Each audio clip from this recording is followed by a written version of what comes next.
दुआएं अर्श को हिला देती हैं। ज़रा हमारी पुरानी तकरीरों पे आइए, 8, 10, 15 साल पुराने वाक़यात को यूट्यूब पे खंगालिए और ढूंढिए।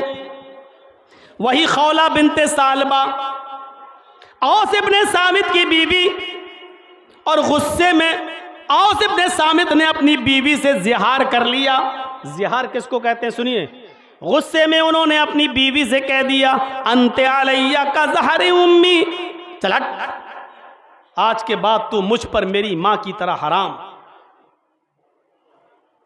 आज के बाद तू मुझ पर मेरी मां की तरह हराम, नहीं छूऊंगा तुझे, नहीं तेरे करीब आऊंगा मैं। कितना बड़ा जुमला कह दिया। ये जुमला आज भी अगर कोई अपनी बीवी से कह दे तो उसको पनिशमेंट मिलेगा। इस्लाम में आज भी उसकी सजा मुतय्यन है। उस जमाने में क्या था, जो अपनी बीवी से कह दे तू मुझ पर मेरी मां की तरह हराम, जा तेरे करीब नहीं आऊंगा, भग, तू मुझ पर मेरी मां की तरह हो गई है। जैसे कोई मां के साथ रात नहीं गुजार सकता, उसी तरीके से तू भी मुझ पर मेरी मां की तरह हराम हो गई। ये जुमला कह दिया। और उस वक्त जो शख्स अपनी बीवी से ज़िहार कर लेता था, ये कह देता था तू मुझ पर मेरी मां की तरह हराम हो गई, तो फिर वो मिल नहीं सकता था। फिर मां की तरह उसको खिदमत करना पड़ती थी। वो कहे पैर दबाओ तो दबाना पड़ते थे। वो मां ही की तरह हो जाती थी। खौला बिनते सालबा को बड़ा अफसोस हुआ, कहने लगी, आए औस, ये तुमने क्या किया। गुस्सा जब ठंडा हुआ तो औस अपने सामित ने भी कहा, अल्लाह, ये मुझसे क्या गलती हो गई। उन्होंने अपनी बीवी को नबी अकरम के पास भेजा।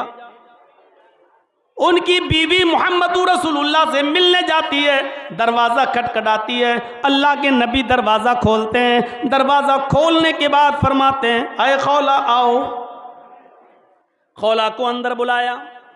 हजरत खौला बिनते सालबा ने कहा, हजरत खौला ने कहा, आय अल्लाह के नबी, आज बहुत बड़ी गलती हो गई। मेरे शौहर ने मुझसे ज़िहार कर लिया, मुझे अपने ऊपर अपनी माँ की तरह हराम कर लिया। आपने फरमाया, खौला, अब तो तुम उनकी माँ की तरह बन चुकी हो। मोहम्मद रसूलुल्लाह के पास तुम्हारे लिए कोई रास्ता नहीं है, जाओ, अब मैं कुछ नहीं कर सकता। कहा, अल्लाह के नबी, छोटे छोटे बच्चे, इन बच्चों का क्या होगा। अगर मैं उनके लिए हलाल ना हुई तो इन बच्चों के लिए क्या होगा। आपने फरमाया, खौला, तुम मुझसे बहस कर रही हो, तकरार कर रही हो, कोई फायदा नहीं, तुम जाओ, मेरे पास कोई रास्ता नहीं है। उसने फिर कहा, आय अल्लाह के नबी, मेरे शौहर ने मुझे तलाक नहीं दी, मेरे शौहर ने मुझे माँ की तरह हराम, कोई तो रास्ता निकालिए। आपने कहा, खौला, मेरे लिए पास तुम्हारे लिए कोई रास्ता नहीं है। वो जिद करती रही, बराबर टोकती रही, नबी से बराबर बहस करती ही गई, यहाँ तक कि अल्लाह के नबी ने उसको उठा दिया और घर के बाहर उसको छोड़ दिया। आपने कहा, जाओ, अय खौला, मेरे पास तुम्हारे लिए कोई रास्ता नहीं। ये कहकर आपने दरवाज़ा बंद कर दिया। इधर दरवाज़ा बंद होता है, खौला बिनते सालबा नबी के दरवाजे के बाहर, लेकिन अल्लाह के नबी मस्जिद नबवी के हुजरे से ही लगे हुए थे। उसने देखा ये नबी की चौखट है और इसी चौखट से चिपकी हुई ये मस्जिद नबवी है, ये ये अल्लाह का घर है, अल्लाह की मस्जिद अल्लाह का घर है। उसने ऐसे ही चौखट को देखा और मोहम्मद रसूलुल्लाह की चौखट को देखकर वो जो कहती है, उन लफ्ज़ों पर गौर करो, मोहम्मद रसूलुल्लाह की चौखट बंद हो गई तो क्या हुआ। क्या कहा उसने, मोहम्मद रसूलुल्लाह की चौखट बंद हो गई तो क्या हुआ। रब्बुल आलमीन की चौखट तो खुली है, अल्लाह की चौखट तो खुली है। फिर वो मस्जिद के अंदर दाखिल हो गई, फिर वो मस्जिद में चली गई, वुजू बनाती है और 2 रकात नफिल नमाज पढ़ती है, दुआ मांगने का सब।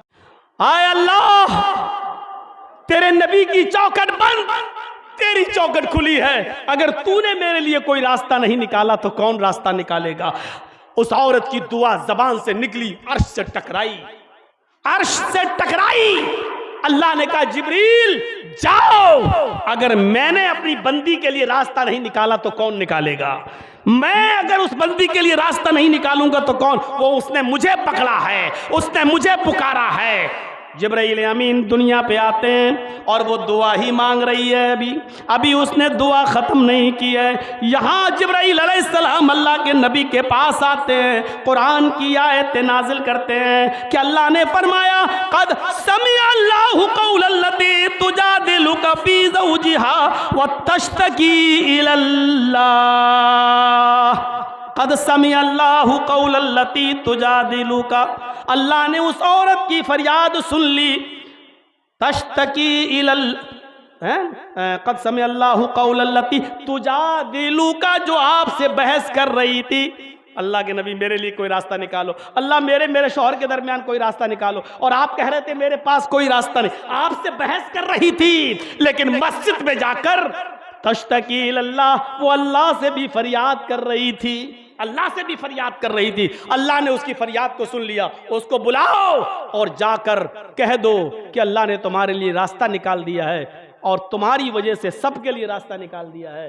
आज के बाद जो भी शख्स अपने ऊपर अपनी बीवी को हराम कर लेगा, अब उसको अपनी बीवी को बीवी बनाने के लिए ये पनिशमेंट, ये जुर्माना उसको देना पड़ेगा। और जुर्माना क्या है? एक गुलाम आज़ाद करो। और गुलाम आज़ाद करने की, गुलाम तो अब है नहीं, वो ज़माना ख़त्म हो गया। गुलाम आज़ाद करो, गुलाम आज़ाद करने की ताकत नहीं है तो क्या कहा? 60 रोज़े रखो। वही चीज़ मुसलसल पे दर पे कंटिन्यू लगातार, बीच में कोई भी नागा नहीं होना चाहिए। अगर बीच में नागा हुआ तो सारे रोज़े बेकार, फिर से रखो 1 से 60। इसमें बीमारी शामिल नहीं है। अगर डॉक्टर ने मना कर दिया, बीमार हो गए, उज़्र है कोई, और डॉक्टर ने कहा कि रोज़ा नहीं रख सकते हो, खाना पीना तुम्हारे लिए भी मना, तो आप डॉक्टर के कहने पर उतने रोज़े छोड़ सकते हो। लेकिन जैसे ही सही होंगे तो बाकी रोज़े फिर आपको पूरे करना पड़ेंगे। लेकिन कोई बीमारी नहीं, सिर्फ सस्ताने के लिए 1-2 दिन आप आराम करने लगे, 50 रोज़े रख लिए, 10 ही तो रह गए, चलो 2 दिन सस्ता लेते फिर हम रख लेंगे। जैसे ही आपने बिला किसी उज़्र, बिला किसी बीमारी की छोड़ा, 50 बेकार। अब फिर से रखो 1 से लेके 60, और रखना है मुसलसल पे दर पे कंटिन्यू। 60 रोजे रखने की ताकत ना हो तो 60 मिस्कीनों को खाना खिलाओ। अब ऐसा नहीं हो सकता है 60 रोजे रखने की ताकत है तो 60 मिस्कीनों को आप खाना खिला रहे, नहीं, नंबर से ही चलना पड़ेगा।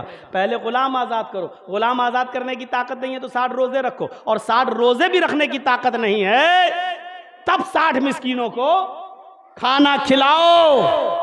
60 मिस्कीनों को एक टाइम खाना खिलाना है उनको, 60 को एक साथ खिला दो, या 10-10 करके 6 दिन में खिला दो, या 1-1 करके 2 महीने में खिलाओ। लेकिन जब तक 60 पूरे नहीं हो जाएंगे आप अपनी बीवी के करीब नहीं जा सकते।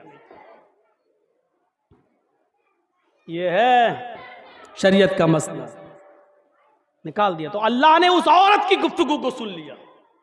दुआओं का सुनने वाला वो है।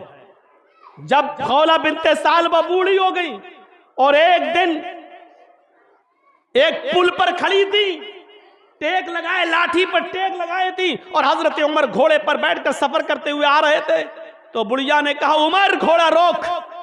उसने घोड़ा रोक दिया। हजरत उमर ने कहा इधर आओ। हजरत उमर घोड़े से उतर गए, उस बुढ़िया के करीब गए, खौला बिनते सालबा के पास। कहा बोलो माँ क्या बात? कान लाओ, कान में कुछ कहा। हजरत उमर ने कहा ठीक है माँ। चले गए। लोगों ने कहा अमीरुल मोमिनीन, इतने बड़े अमीर होकर एक मामूली बुढ़िया ने आपके घोड़े को रोका और आपने रोक दिया। एक मामूली बुढ़िया ने उंगली के इशारे से कहा इधर आओ, और आप घोड़े से उतर के उसके पास चले गए। आपने अपने ज़मीर से नहीं पूछा, अपने दिल से। आप अमीरुल मोमिनीन है और आपने एक मामूली औरत की गुफ्तगू को सुना और चल दिया उसके पास। हजरत उमर ने रोते हुए कहा अरे मेरे साथियों, इस औरत का मुकाबला कौन कर सकता है? अरे उमर इस औरत की गुफ्तगू को क्यों नहीं सुनेगा? उसने कहा कान लाओ, मैंने अपना कान बढ़ाया। अरे जिसकी गुफ्तगू को 7वें आसमान के ऊपर अर्श वाले ने भी बेकार न जाने दिया हो, और जो मस्जिद नबी में बैठकर दुआ मांग रही हो तो अल्लाह का अर्श हिल गया हो, और अल्लाह ने मोहम्मद रसूलुल्लाह सल्लल्लाहु अलैहि वसल्लम ने इसका दरवाज़ा बंद कर दिया था, लेकिन अल्लाह ने इसकी गुफ्तगू सुनी। जब 7वें आसमान पर अर्श पर बैठे हुए अल्लाह ताला ने इस औरत की गुफ्तगू को सुना, और अल्लाह ताला ने उस औरत के कलाम को सुना, तो उमर की क्या मजाल जो उसकी ना सुनता। गौर कीजिए आप,